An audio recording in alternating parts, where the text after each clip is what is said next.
तो चलिए आज एक सफर पर निकलते हैं। एक जासूसी सफर जिसमें हम एटम यानी परमाणु के अंदर छिपे रहस्यों से पर्दा हटाएंगे। ये एक ऐसी कहानी है जिसने साइंस की दुनिया को हमेशा हमेशा के लिए बदल कर रख दिया। और हमारी कहानी इसी सवाल से शुरू होती है। जैसा कि पहले माना जाता था, क्या एटम सच में किसी चीज का सबसे छोटा अविभाज्य कण है जिसे और तोड़ा नहीं जा सकता, या फिर उसके अंदर भी कुछ और छिपा है? यही वो पहेली थी जिसने 19वीं सेंचुरी के साइंटिस्ट्स को उलझा रखा था। अब देखिए, इस बात का पहला इशारा कि एटम अविभाज्य नहीं है बहुत ही आम चीजों से मिला। जैसे कभी कभी ऐसा होता है ना कि सूखे बालों में कंघी घुमाने के बाद वो कागज के छोटे छोटे टुकड़ों को अपनी तरफ खींचने लगती है। असल में ये हमारी पहेली का पहला सुराग था। इससे पता चला कि चीजों को आपस में रगड़ने से उनमें एक तरह का चार्ज पैदा होता है। और इसका मतलब तो एक ही हो सकता था कि एटम के अंदर भी जरूर कोई चार्ज वाले पार्टिकल्स मौजूद होने चाहिए। और यहीं से हमारी कहानी के पहले किरदार या कहूं कि पहले संदिग्ध सामने आते हैं। एक तरफ थे जे टॉमसन, जिन्होंने इलेक्ट्रॉन की खोज की जो एक नेगेटिव चार्ज वाला पार्टिकल था, और उनसे भी पहले ई गोल्डस्टीन ने एक पॉजिटिव रेडिएशन का पता लगाया था जिससे आगे चलकर प्रोटॉन नाम के दूसरे पार्टिकल की खोज हुई जिस पर पॉजिटिव चार्ज था। लेकिन जरा रुकिए, इन दोनों में एक बहुत बड़ा मतलब हैरान कर देने वाला फर्क था। प्रोटॉन का वजन इलेक्ट्रॉन से लगभग 2000 गुना ज्यादा था।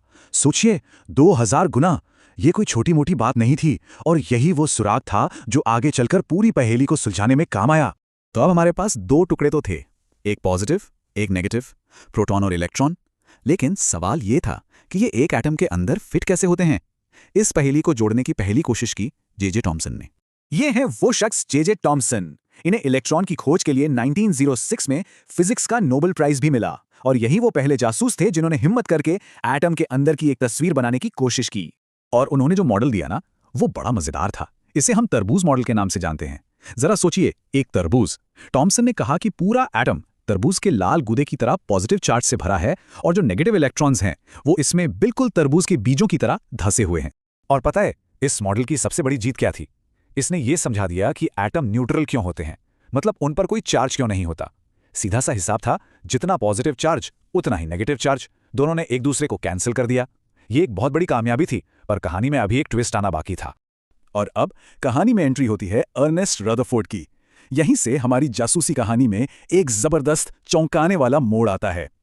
वो ये जानना चाहते थे कि इलेक्ट्रॉन आखिर एटम के अंदर हैं कैसे, और उनके एक्सपेरिमेंट ने तो सब कुछ बदल कर रख दिया। उनका एक्सपेरिमेंट सुनने में बड़ा सीधा साधा था। उन्होंने सोने की एक बेहद पतली, मतलब कागज से भी कई गुना पतली पन्नी ली, और उस पर तेज रफ्तार वाले अल्फा पार्टिकल्स की बौछार कर दी। ये अल्फा पार्टिकल्स पॉजिटिव चार्ज वाली छोटी छोटी गोलियों जैसे थे। अब देखिए, थॉमसन के मॉडल के हिसाब से तो इन गोलियों को बस सीधे सीधे पन्नी के पार निकल जाना चाहिए था, है ना? लेकिन जो हुआ वो किसी ने सोचा भी नहीं था।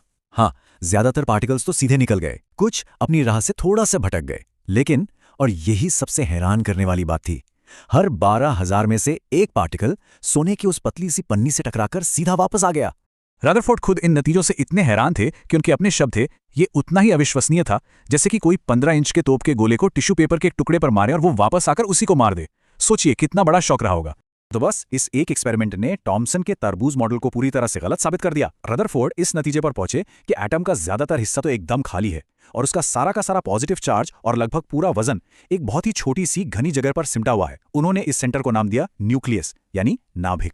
लेकिन रुकिए, इस नए मॉडल में भी एक बहुत बड़ी गड़बड़ थी। फिजिक्स का एक सीधा सा नियम है, ऑपोजिट चार्जेस एक दूसरे को खींचते हैं, तो फिर नेगेटिव इलेक्ट्रॉन घूमते घूमते पॉजिटिव न्यूक्लियस में क्यों नहीं गिर जाते? अगर ऐसा होता तो एटम तो एक सेकंड में खत्म हो जाता, कोलैप्स कर जाता। पर हम जानते हैं कि एटम स्थायी होते हैं, तो फिर ऐसा क्या था जो उन्हें बिखरने से रोक रहा था? और इस नई पहेली को सुलझाने के लिए सामने आए नील्स बोर। उन्होंने रदरफोर्ड के मॉडल की इस सबसे बड़ी कमी को दूर करने के लिए कुछ ऐसे आइडियाज दिए जिन्होंने साइंस की दुनिया में तहलका मचा दिया। बोर ने दो बहुत जरूरी बातें बताई। पहली कि इलेक्ट्रॉन कहीं भी कैसे भी नहीं घूम सकते, वो सिर्फ कुछ खास रास्तों पर या कहिए खास एनर्जी लेवल्स में ही चक्कर लगा सकते हैं। और दूसरी, जब तक इलेक्ट्रॉन अपनी इन खास कक्षाओं में हैं, वो कोई एनर्जी नहीं खोते, और बस इसी वजह से वो न्यूक्लियस में नहीं गिरते। Problem solved. इस तरह उन्होंने एटम के स्टेबल होने की गुत्थी सुलझा दी। तो अब हमारे पास एक तस्वीर बन रही थी, बीच में एक न्यूक्लियस और उसके चारों तरफ खास ऑर्बिट्स में घूमते हुए इलेक्ट्रॉन।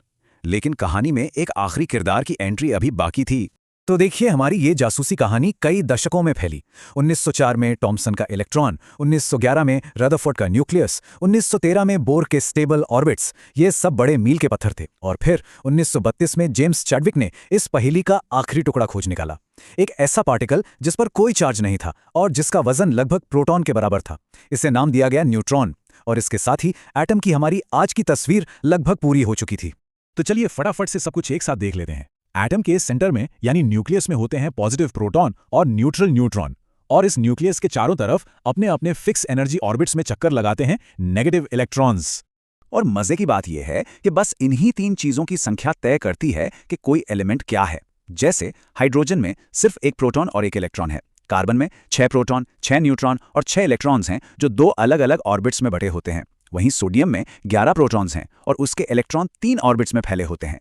अब जो सबसे बाहरी ऑर्बिट में इलेक्ट्रॉन्स होते हैं ना, वही असली खिलाड़ी होते हैं। वही तय करते हैं कि एक एटम दूसरे एटम से कैसे मिलेगा, कैसे रिएक्ट करेगा। इसी को वैलेंसी या संयोजकता कहते हैं। असल में हर एटम की कोशिश होती है कि उसका सबसे बाहरी ऑर्बिट पूरा भर जाए, स्टेबल हो जाए, जिसमें आमतौर पर 8 इलेक्ट्रॉन्स होते हैं। और इसी कोशिश में वो दूसरे एटम से जुड़ते हैं और केमिकल बॉन्ड्स बनाते हैं। तो असली बात यही है, प्रोटॉन, न्यूट्रॉन और इलेक्ट्रॉन की संख्या। यही वो रेसिपी है जो हर एलिमेंट को उसकी पहचान देती है। यही उसका यूनिक फिंगरप्रिंट है। यही वो कोड है जो बताता है कि कोई चीज हवा में तैरने वाली हाइड्रोजन है या जमीन में दबा कीमती सोना। तो अविभाज्य माने जाने वाले एटम के विचार से लेकर उसके अंदर की इस पूरी दुनिया तक हमने एक लंबा सफर तय किया है। लेकिन साइंस की कहानी, ये जासूसी कभी खत्म नहीं होती। आज साइंटिस्ट इन प्रोटॉन, न्यूट्रॉन और इलेक्ट्रॉन के भी अंदर झांक रहे हैं। कौन जाने इनके भीतर कौन से नए रहस्य, कौन सी नई दुनिया हमारा इंतजार कर रही हो।